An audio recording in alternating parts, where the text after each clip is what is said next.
అందరికీ నమస్కారం.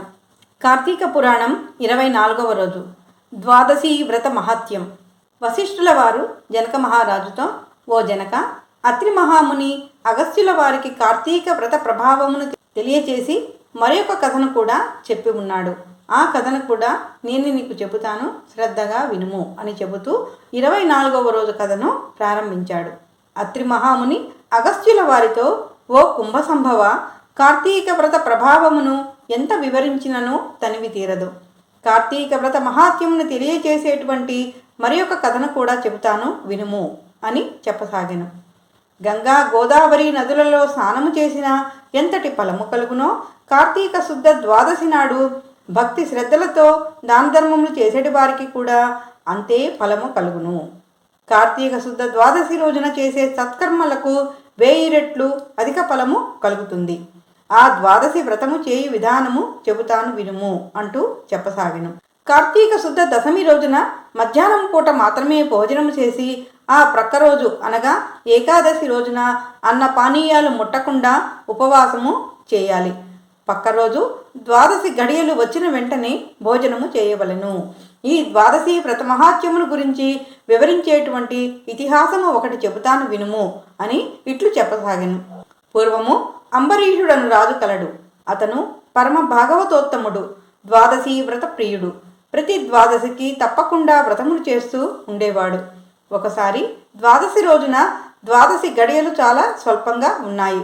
అందుచేతనే అంబరీషుడు పెందలకడనే వ్రతమును ముగించి బ్రాహ్మణ సమారాధన చేయదలిచి అందుకు అన్ని ఏర్పాట్లు చేసుకొని అతిథి కోసం ఎదురు చూస్తూ ఉండసాగాను. ఇక్కడ అతిథి అంటే పిలవకుండానే భోజన సమయానికి వచ్చేటువంటి మహానుభావుడు అని అర్థం. ఇంతలో కోప స్వభావుడైన దూర్వాస మహర్షి అక్కడికి వచ్చాడు. అంబరీషుడు ఆ మునికి ఎదురు వెళ్ళి ఎన్నో రకములుగా సత్కరించి భోజనానికి ఆహ్వానించి ద్వాదశి గడియలు ముగిసేటువంటి సమయం సమీపిస్తుండడంతో దూర్వాస మహర్షిని త్వరగా స్నానం చేసి రమ్మని ప్రార్థించాడు.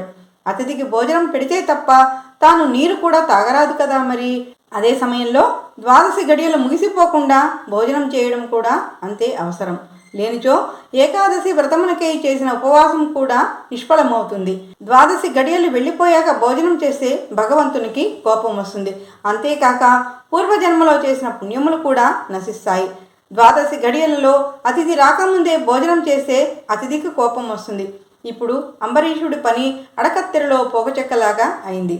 చివరకు అంబరీషుడు బ్రాహ్మణుని శాపము విష్ణువుని ఆశ్రయిస్తే పోతుంది, కానీ ద్వాదశి గడియలు వెళ్ళాక భోజనం చేస్తే ఏకాదశి వ్రతం ఫలం లభించకపోగా హరిభక్తిని విడిచిపెట్టిన వాడినవుతానని భావించి ఇక దూర్వాసుడు రాకపోయినా ద్వాదశి వెళ్లే లోపల భోజనం చేయడానికే నిశ్చయించుకొని ఎందుకైనా మంచిదని పండితులను సంప్రదించాడు.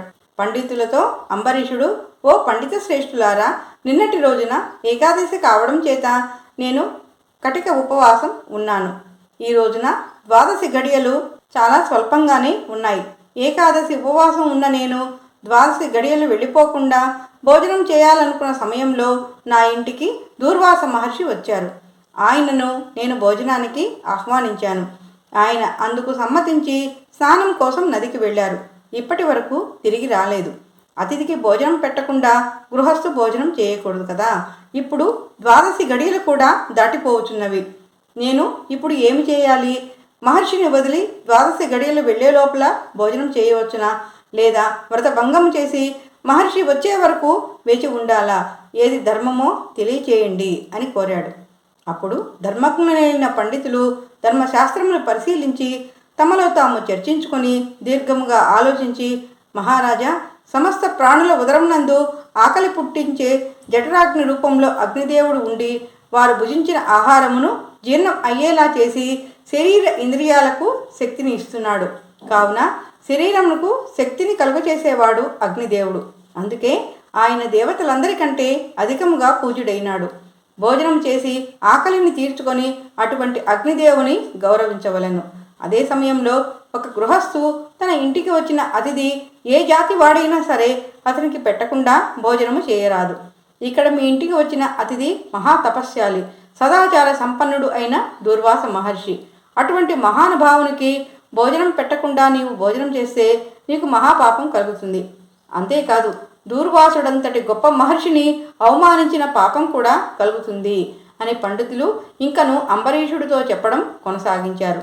ఈ విధంగా కొనసాగుతున్న అత్రి అగస్త్య మహామునుల సంవాదమును ఇక్కడి వరకు చెప్పి వశిష్ఠుల వారు 24వ రోజు కథను ముగించారు. ఇది స్కాందపురాణి కార్తీక మహత్యే 14వ అధ్యాయ సమాప్తః.